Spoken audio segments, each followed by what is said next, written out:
Assalamualaikum warahmatullahi wabarakatuh. Bismillahirrahmanirrahim. Alhamdulillah. Alhamdulillahi rabbil alamin.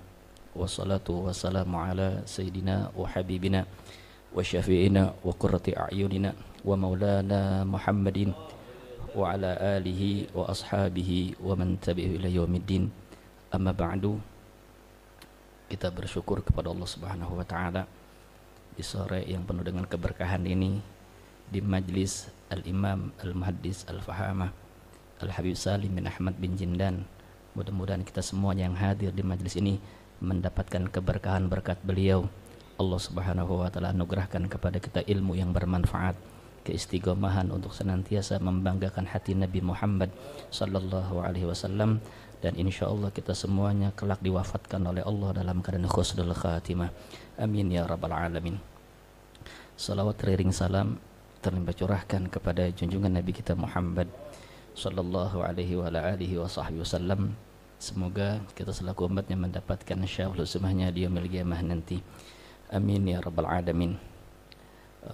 Para bapak, saudara, jamaah Majlis Taklim Wakaf Al-Habib Salim bin Ahmad bin Jindan, sebelumnya Al-Fakir mohon maaf karena tidak terbiasa berbicara di depan seperti ini, tapi berhubung ada suatu amanat yang disampaikan langsung oleh beliau kepada kami, maka kami sebagai murid beliau hanya bisa mengatakan sami'na wa ata'na.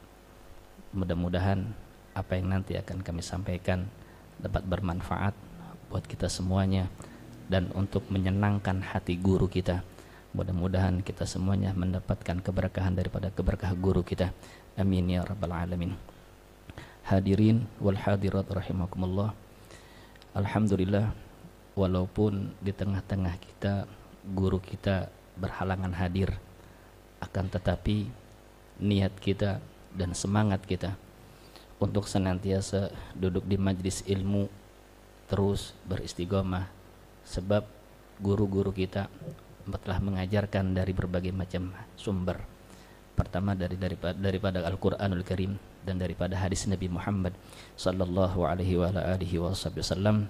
Betapa besarnya kita duduk di hadir majlis ilmu, sampai-sampai Nabi kita Muhammad sallallahu alaihi wa alihi wasallam telah mengatakan dalam sabdanya, "Idza marartu radatan min riyadil jannah farta'u."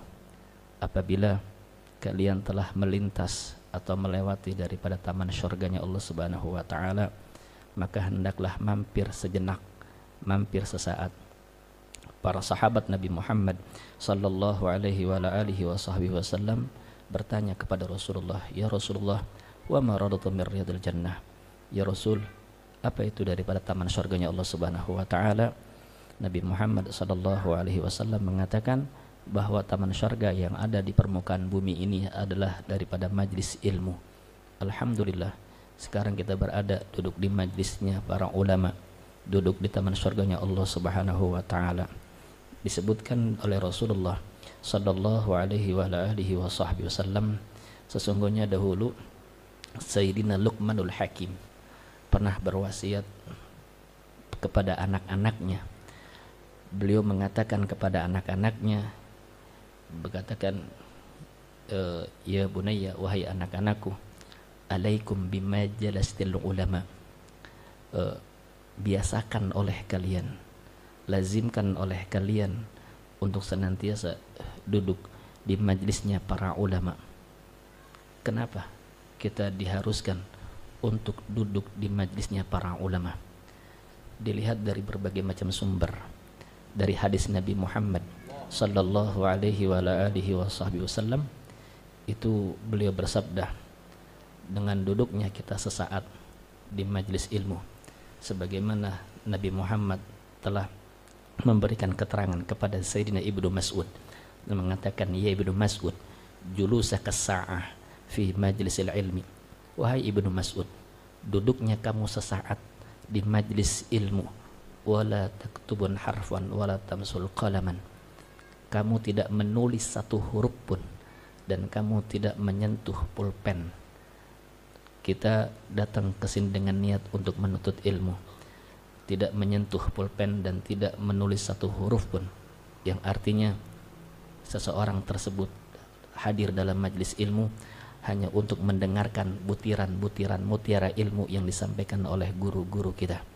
Maka kata Nabi Muhammad SAW, khairul lakum, itu lebih baik, itu lebih afdal, kata Nabi Muhammad SAW, daripada kalian melakukan alfa salati rakaatin, daripada kalian melakukan salat sunnah sebanyak 1000 rakaat. Alhamdulillah, disebutkan oleh beberapa para ulama, sesungguhnya pahala yang paling terbesar yang Allah berikan kepada umat Nabi Muhammad SAW yang tidak bisa terhitung adalah dengan cara kita duduk di majlis ilmu. Betapa besarnya duduk di majlis ilmu sampai-sampai Rasulullah sallallahu alaihi wasallam mengatakan itu lebih baik daripada kalian melakukan salat sunnah sebanyak 1000 rakaat. Subhanallah. Kita pulang, kita bubar dari majlis ini telah membawa pahala tersebut dengan harapan kepada Allah Subhanahu wa taala agar pahala tersebut diselamatkan oleh Allah nanti di yaumil qiyamah, sehingga kita bisa berkumpul dengan Nabi kita Muhammad sallallahu alaihi wasallam. Berikutnya kata Nabi Muhammad sallallahu alaihi wasallam, wan najar kal ala wajhil alim, dan pandangan kalian, penglihatan kalian kepada wajah-wajahnya orang-orang alim dalam majlis ilmu tersebut, yang mana wajah mereka kalau kita pandang untuk mengingatkan kita kepada Allah Subhanahu wa taala, untuk senantiasa kita menambahkan keimanan kita kepada Allah Subhanahu wa taala. Hanya cukup kita pandang saja wajah mereka akan menambahkan keimanan kita kepada Allah Subhanahu wa taala. Kita memandang wajah mereka, kita akan menangis atas dosa-dosa kita. Kita mengingat akan kesalahan-kesalahan kita dengan memandang dengan mereka. Dan apabila kita telah mendapatkan pandangan dari mereka, kita telah mendapatkan perhatian dari mereka, sungguh itu lebih baik daripada dunia beserta isi-isinya. Sebab pandangan mereka lebih berharga, perhatian mereka lebih berharga, bisa menyelamatkan diri kita dari jurang api nerakanya Allah Subhanahu wa taala. Kita lihat berbagai macam peristiwa. Seseorang murid yang apabila mendapatkan perhatian khusus daripada guru-gurunya, Allah angkat derajatnya murid tersebut. Akan tetapi sebaliknya, ketika seorang tersebut tidak mendapatkan pandangan dari orang alim, maka lihat bagaimana keadaan hidupnya, tidak penuh dengan keberkahan, hidupnya lantung, hidupnya susah dan sebagainya. Naudzubillah summa naudzubillah. Maka yang kita harapkan adalah kita bisa memandang daripada para wajah-wajahnya para ulama-ulama kita. Maka kita dengan memandang wajahnya para ulama saja, itu disebutkan oleh Nabi Muhammad SAW, itu lebih afdal, khairul laka man tasaddaqtu alfi min firasi fisabilillah. Itu lebih afdal, lebih daripada mulia ketimbang kita mensedekahkan 1000 ekor kuda untuk jihad di jalan Allah Subhanahu wa taala. Kita lihat bagaimana anugerah Allah Subhanahu wa taala dicucurkan dalam majlis tersebut. Ketika kita mendermakan harta kita 1 juta, 2 juta, itu belum seberapa ketimbang kita harus hadir duduk dalam majlis ilmu. Maka Al-Imam Luqmanul Hakim telah mengatakan kepada anaknya dan merwanti-wanti kepada anaknya, senantiasa kalian duduk bersama di majlis-majlis para ulama, ajak daripada anak-anak kita untuk hadir dalam majlis ilmu. Sebab anak-anak kita pandangan mereka tajam, pendengaran mereka tajam, pengingatan mereka tajam. Mereka, anak-anak kita akan mencontohkan apa yang mereka lihat. Mereka akan mencontohkan apa yang mereka dengar. Anak-anak kita bawa ke majlis-majlisnya, majlis yang penuh dengan keberkahan. Dahulu semasa zamannya Al-Habib Ali bin Abdurrahman Al-Habsyi Kuitang, berapa banyak daripada orang tua kita dulu membawa kita semuanya ke majlis tersebut yang penuh dengan keberkahan, demi untuk mendapatkan nadrah, demi untuk mendapatkan keberkahan dari Al-Imam Al-Habib Ali bin Abdurrahman Al-Habsyi Kuitang.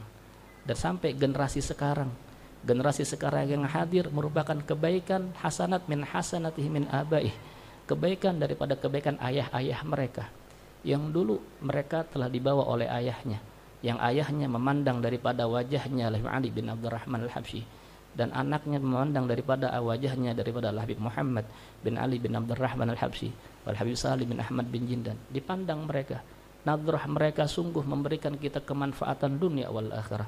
Maka sungguh kita bahagia, walaupun di tengah-tengah ketika guru kita berhalangan hadir, kita minta sama Allah Subhanahu wa taala agar senantiasa Allah jaga guru kita, Allah selamatkan guru kita, Allah sehatkan afiatan guru kita, Allah berikan bimbingan kepada mereka dan senantiasa dapat membimbing kita dunia wal akhirah. Amin ya rabbal alamin.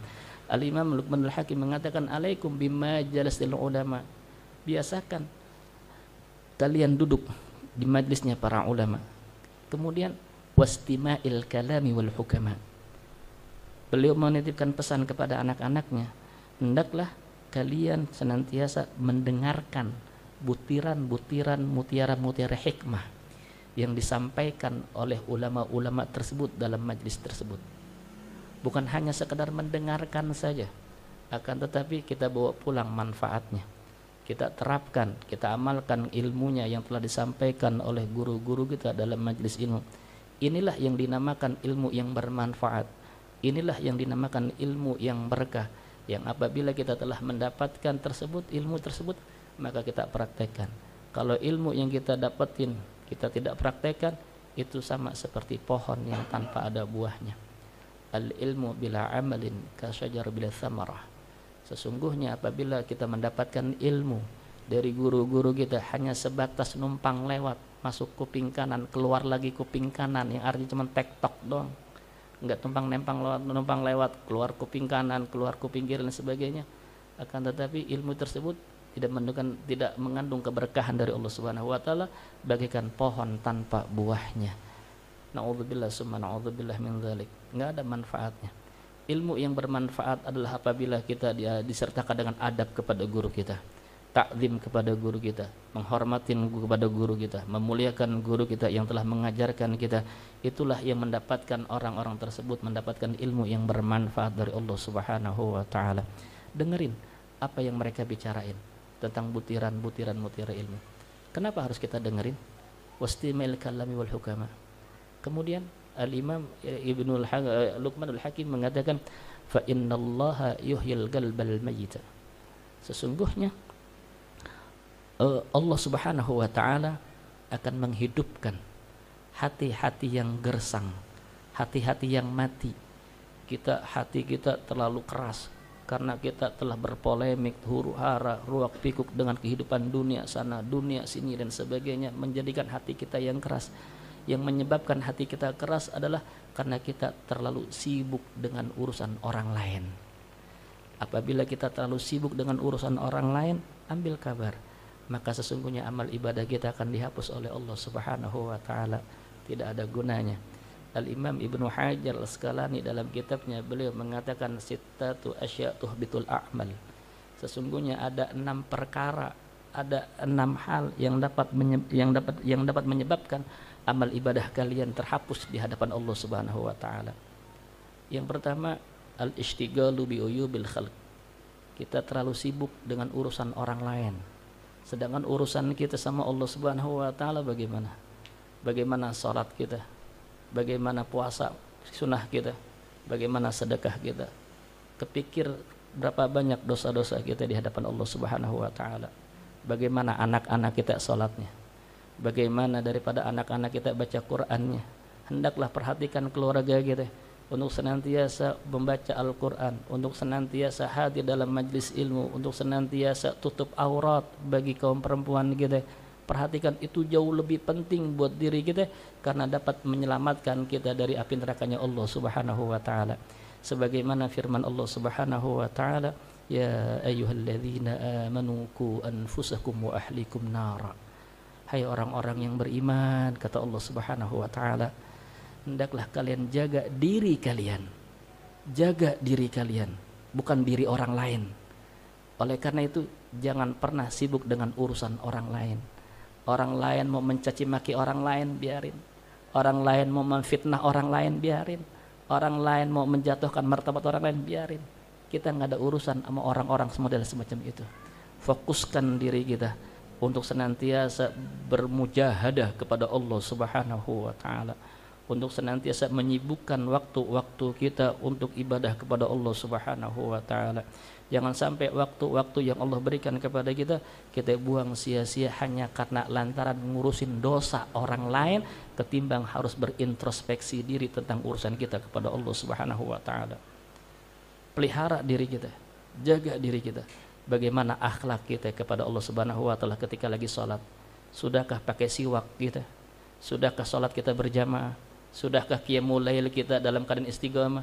Sudahkah sholat duha kita istiqamah? Sudahkah Al-Quran kita baca? Berapa kali hataman kita Quran dalam sehari, dalam seminggu, dalam sebulan? Bagaimana kerjaan-kerjaan kita yang dapat menyebabkan kita bahagia nanti di yaumil qiyamah? Ketika Allah Subhanahu wa taala mengatakan ku anfusakum, pelihara diri kamu sendiri. Kemudian Allah menyebutkan dalam ayat selanjutnya wa ahlikum, baru keluarga kalian. Daripada istri-istri kita, anak-anak kita, bagaimana istri-istri kita? Mereka bergaul dengan bukan yang muhrimnya kah? Mereka senantiasa memakai minyak wangi kah keluar yang tercium dengan bukan yang mahramnya? Atau anak-anak kita yang perempuan keluar rumah dengan membuka-buka aurat? Atau anak perempuan kita bergaul dengan laki-laki yang bukan muhrimnya kita diamin? Na'udzubillah summa na'udzubillah min dzalik. Kalau itu bisa terjadi dalam keluarga kita, sungguh kita telah menyakitkan hati Nabi Muhammad sallallahu alaihi wa alihi wasallam. Andainya jika Rasulullah sallallahu alaihi wasallam tidak ingin umatnya disamakan dengan gaya hidup orang lain, orang-orang Yahudi dan orang-orang Nasrani. Sebab Nabi Muhammad memiliki aturan sendiri. Nabi Muhammad memiliki syariat sendiri. Oleh karena itu, ajak keluarga kita untuk mentaatin syariat Nabi Muhammad sallallahu alaihi wasallam. Sebagaimana Nabi Muhammad pernah mengatakan kepada orang-orang Yahudi ketika orang-orang Yahudi berpuasa di 10 Muharram karena mereka bergembira atas diselamatkan Nabiullah Musa alaihissalam atas kejar-kejaran Firaun. Kemudian Nabi Muhammad SAW mengatakan nahnu ahaqqu minkum, kami yang lebih berhak dari kalian bergembira dengan cara berpuasa. Karena Nabi Musa alaihissalam itu adalah merupakan bagian dari kami, kata Nabi Muhammad sallallahu alaihi wasallam. Maka Nabi Muhammad sallallahu alaihi wasallam mengatakan kepada para sahabatnya, sungguh seandainya aku akan hidup di tahun yang akan mendatang, maka aku akan puasa sebelum atau sesudah daripada 10 Muharram. Yang artinya Nabi Muhammad memberikan anjuran kepada umatnya untuk puasa 1 hari sebelum Muharram atau 1 hari sesudah 10 Muharram. Tujuannya agar amal ibadah, kerjaan amalia tidak sama dengan orang-orang Yahudi. Lihat bagaimana Nabi Muhammad enggak mau disamakan amalannya kepada orang-orang Yahudi. Periksa keluarga kita sekarang, pakaiannya, cara makannya, cara minumnya, apakah mereka sama dengan orang-orang Yahudi, dengan orang-orang Nasrani? Masihkah mereka dengan makan berdiri? Masihkah mereka minum berdiri? Masihkah mereka senantiasa mengambil makanan dengan makan dengan tangan kiri? Na'udzubillah summa na'udzubillah min dzalik. Perhatikan mereka semuanya.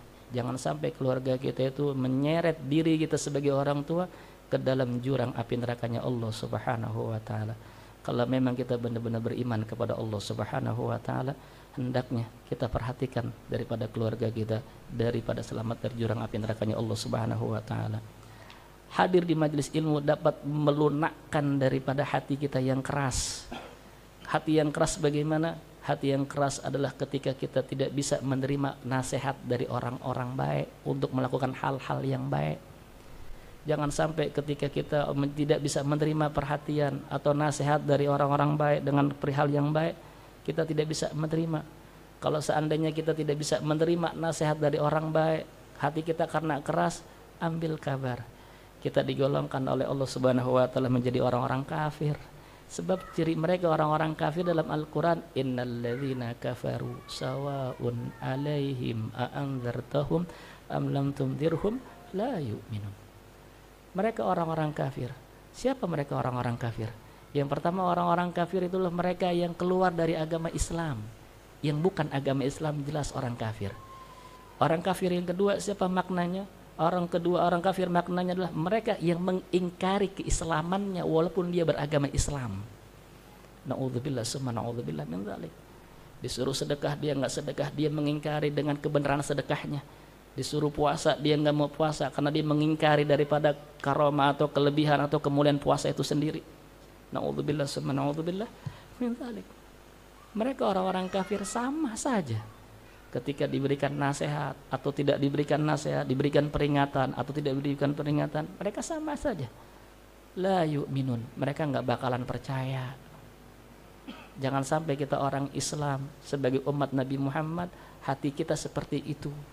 Hendaknya kita duduk bersama orang-orang saleh. Hendaklah biasakan dalam hidup kita, kita ajak keluarga kita senantiasa menghadiri majlis-majlis para ulama agar hati kita menjadi hati yang lunak, hati yang bisa menerima nasihat dari Allah Subhanahu wa taala melalui lisan guru kita yang menyambung kepada Nabi kita Muhammad sallallahu alaihi wasallam. Dan apabila hati tersebut sudah tidak bisa menerima kebenaran, tidak bisa menerima nasihat dari siapapun demi kebaikannya di dunia dan di akhirat, apa sebabnya? Sebabnya Allah katakan dalam ayat selanjutnya, khatamallahu ala qulubihim wa ala sam'ihim wa ala absarihim ghishawatu wa lahum adzabun alim. Karena hati mereka, penglihatan mereka serta pendengaran mereka telah ditutup oleh Allah Subhanahu wa taala, dan yang pantas bagi mereka semuanya itu azab yang sangat pedih. Azab di dunia Allah sudah turunkan dalam bentuk Allah Subhanahu wa taala jadikan hidup orang tersebut dalam keadaan jauh dan lebih jauh kepada Allah Subhanahu wa taala. Rizkinya Allah sedikit, kehidupannya Allah bikin sempit, anak-anaknya tidak melakukan sholat, keluarganya yang perempuan tidak menutup aurat. Itu merupakan azab yang sungguh luar biasa. Dan kita dibikin berat oleh Allah Subhanahu wa taala ketika orang-orang lain daripada para ahli ilm bangun di tengah malam untuk bertahajud kepada Allah Subhanahu wa taala, sedangkan orang tersebut dibikin berat tidak bangun di tengah malam. Dan itu merupakan musibah yang sangat besar, yang apabila kita seorang penuntut ilmu sebagai umat Nabi Muhammad sallallahu alaihi wasallam tidak bangun malam, itu adalah musibah yang sesungguhnya di dunia. Sebelum musibah nanti Allah berikan di yaumil qiyamah. Allah yahfad, jangan sampai naudzubillah summa naudzubillah min dzalik. Maka dengarkan daripada perkataan para ulama, hati kita akan lembut, pendengaran kita akan mendengarkan butiran-butiran mutiara ilmu, sebab hati kita akan hidup sebagaimana Allah Subhanahu wa taala menghidupkan bumi yang gersang, kama yuhyil ardal maita bima'il matar, sebagaimana Allah Subhanahu wa taala menghidupkan bumi yang gersang, bumi yang mati dengan diturunkan air hujan lebat, tumbuh-tumbuhan penuh dengan kehijauan, manfaatnya banyak.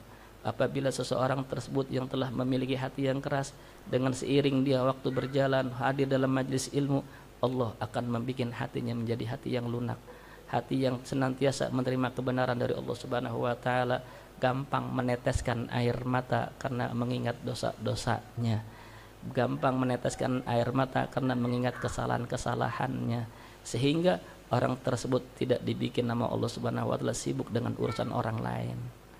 Dia sibuk dengan dirinya sendiri, dia sibuk dengan dosanya di sendiri, dia menangis di hadapan Allah Subhanahu wa taala. Bagaimana nanti di alam kubur kita, bagaimana nanti kita di yaumil qiyamah, bersama siapa nanti kita di yaumil mahsyar, kita dikumpulkan nanti bersama siapa. Kalau memang kita ngaku cinta kepada para ulama, ikutin mereka, amalkan dari apa yang mereka nasihatin kepada kita, bikin hati mereka para ulama-ulama kita bahagia dengan cara kita menjalankan semua nasihat-nasihatnya, dengan cara kita ta'zim kepada mereka. Jangan pernah kita menjadi orang yang berkhianat, yang ngaku cinta kepada para ulama, cinta kepada Nabi Muhammad sallallahu alaihi wasallam, tapi kita enggan untuk menghidupkan sunnah Nabi Muhammad sallallahu alaihi wasallam. Oleh karena itu, dalam majlis yang penuh dengan keberkahan ini, Al-Fakir mengajak untuk diri Al-Fakir pribadi khususnya dan umumnya kepada seluruh para sahabat semuanya, majlis taklim Al-Wakaf, sama-sama walaupun guru kita berhalangan hadir, tetap kita menaruh semangat kita untuk istiqomah hadir dalam majlis ilmu, karena insya Allah dengan hadirnya kita di majlis ilmu, walaupun kehadiran guru kita berhalangan, Allah Subhanahu wa taala sudah mencatat buat kita anugerah yang luar biasa buat diri kita. Mudah-mudahan Allah istiqomahkan kita. Allah Subhanahu wa taala memberikan ilmu kepada kita, ilmu yang bermanfaat, ilmu yang berkah dunia wal akhirah, yang dapat menyebabkan kita bahagia dunia wal akhirah. Allah bimbing kita. Allah Subhanahu wa taala gabulkan segala hajat kita. Allah Subhanahu wa taala kelak wafatkan kita semua dalam keadaan husnul khatimah, dalam mengucapkan kalimat la ilaha illallah Muhammad Rasulullah. Dan kita minta kepada Allah Subhanahu wa taala, Allah Subhanahu wa taala bimbing keluarga kita. Allah jadikan anak-anak kita semua anak-anak yang saleh, anak yang salehah, berbakti kepada kedua orang tuanya, lebih-lebih berbakti kepada Allah Subhanahu wa taala, dan tentunya dapat membanggakan hati Nabi kita Muhammad sallallahu alaihi wa ala alihi wa sahbihi wasallam. Ila hadratin Nabi Muhammadin sallallahu alaihi wasallam. Syaulillahi ilahumul Fatihah.